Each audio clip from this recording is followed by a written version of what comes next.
having a shocker here. Woo! This is a rush, I tell you that much. As in, not like an adrenaline rush, like a rush. Me again.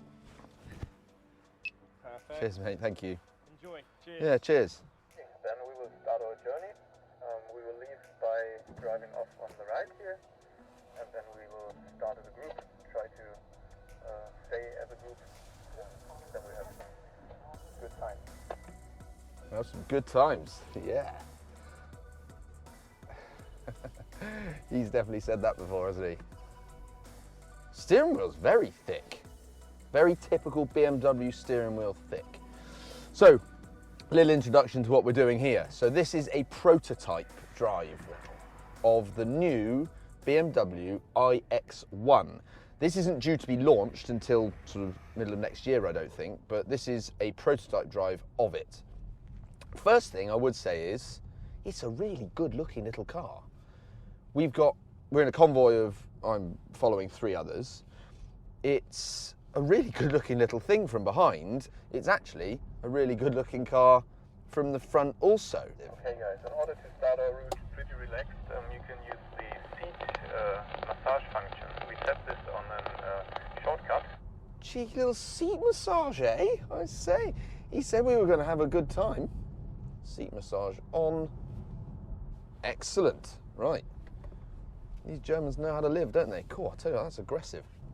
Now, being that this is an electric car, it's saying at the moment that we have 84% charge with 210 miles of range.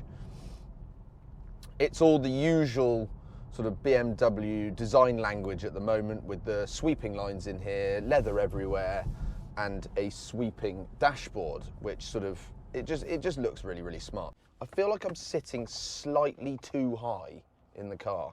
I'd like to be a little bit lower. I quite like this paddle on the left-hand side here that just says boost and has a red line through it. That's pretty cool. Having a lovely massage though. The interior is absolutely delightful. It feels very, very expensive. The steering feel, it feels quite synthetic, but again, this is a prototype car, so things will change. It feels a little bit synthetic. It feels like there's not much feel over the front end of the car, but it also feels like the turn-in is very quick on the rack, which is quite nice. So it feels quite sporty. The ride is quite sporty. There's no roll to really speak of going around corners, but it's not intrusively hard. Is that a fair comment? I don't know, this is very much fly on the seat of my pants, this is. I'm literally just saying as I'm finding. I haven't got out onto an open bit of road yet. I want to be able to open this electric motor up a little bit to be able to see. Oh, hello. Okay, the throttle response is very sharp, but in a good way.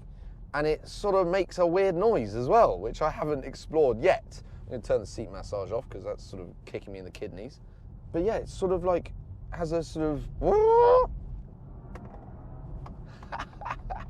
more like a spaceship sort of noise, which is actually kind of cool. I quite like that.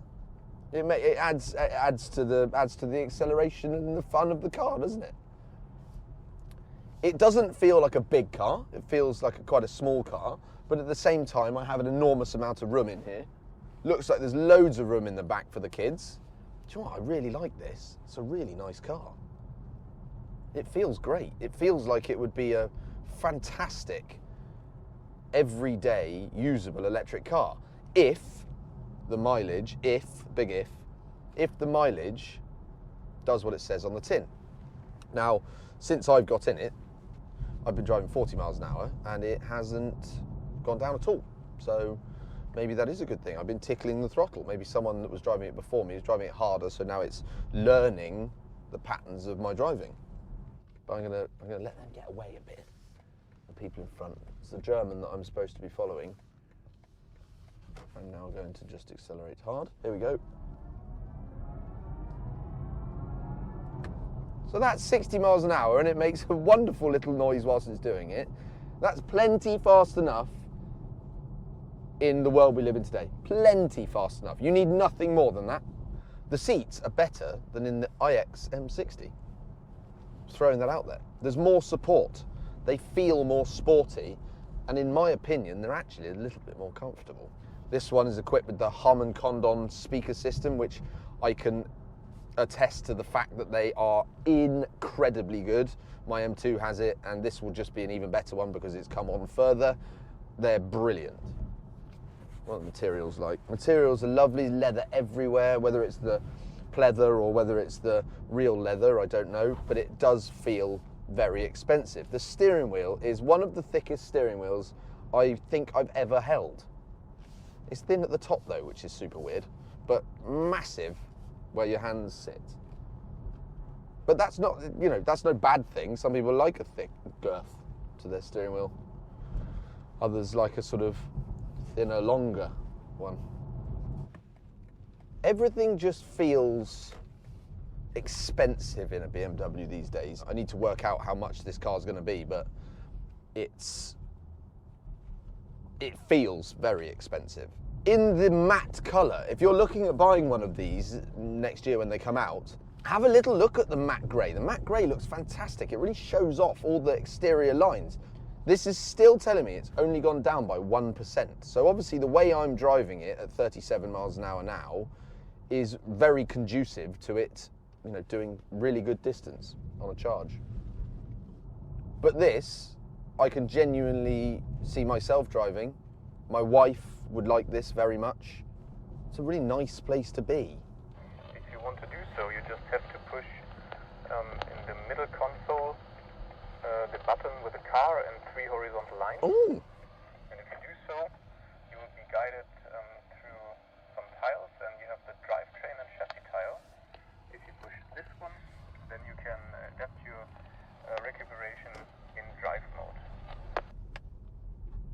Okay. In case that you want instantly the maximum recuperation, I don't want. just pull your gear lever once more and you will be in B mode, so you have the maximum recuperation that is possible in this situation. So we put, oh gosh. So I run into a wall. No, don't like that. Okay, so that's B mode. He's just telling me about the different recuperation modes. So there's D mode, which is just normal driving mode. And then there's B mode, which is the mode that is like you've hit a wall, horrible, sick, no, blah, blah, blah, blah. Absolutely not, not for me, not for me, not for me, not for me. So, and then we've got all the other drive settings. Driver assistance, driver chassis, let's go into there. It's got iconic sound, that's the sound that we've been playing through it all. It's in adaptive at the moment, high, moderate, low, let's have it in low, and then we drive along and it just rolls like a normal car, but it doesn't then recoup and use any of the recuperation braking. But for me, that is without a shadow of doubt my favourite mode because it just feels like a normal car and doesn't make me feel ill. But you'd get used to that. Moderate, I think that's what it's been in. No, that's aggressive. And then high, it's like, you see how much we're stopping. That's insane. So that means that it's literally just like, it just grabs the brakes every time you come off the throttle. So we leave it in adaptive, and I think that just then chooses what it does really. Although the adaptive is a bit, I don't know, the adaptive means that you don't really know what it's going to do, so you can't really brace yourself for what it's going to do, but it's probably perfect for one pedal driving. I will put all of the blurb and all of the information on this car down in the description below. Let me know what you think about it. Let me know what your favourite electric car is. Mid-size electric car, small electric car, fast electric car, whatever they are. You know, don't say stuff like Lotus Evija and things because it's just pointless. But these sort of things, this is a really interesting prospect. And it makes a really silly noise, which I kind of like. It's like a warp button in sort of Star Wars sort of fighter jet or something. It's really odd. Whilst you're there, obviously, make sure you like this video, otherwise it will get lost in the algorithm and no one will ever get to see it, and wouldn't that be a shame? And whilst you're there, also, make sure you subscribe. If you haven't subscribed, jolly well subscribed. So I'll see you on the next one.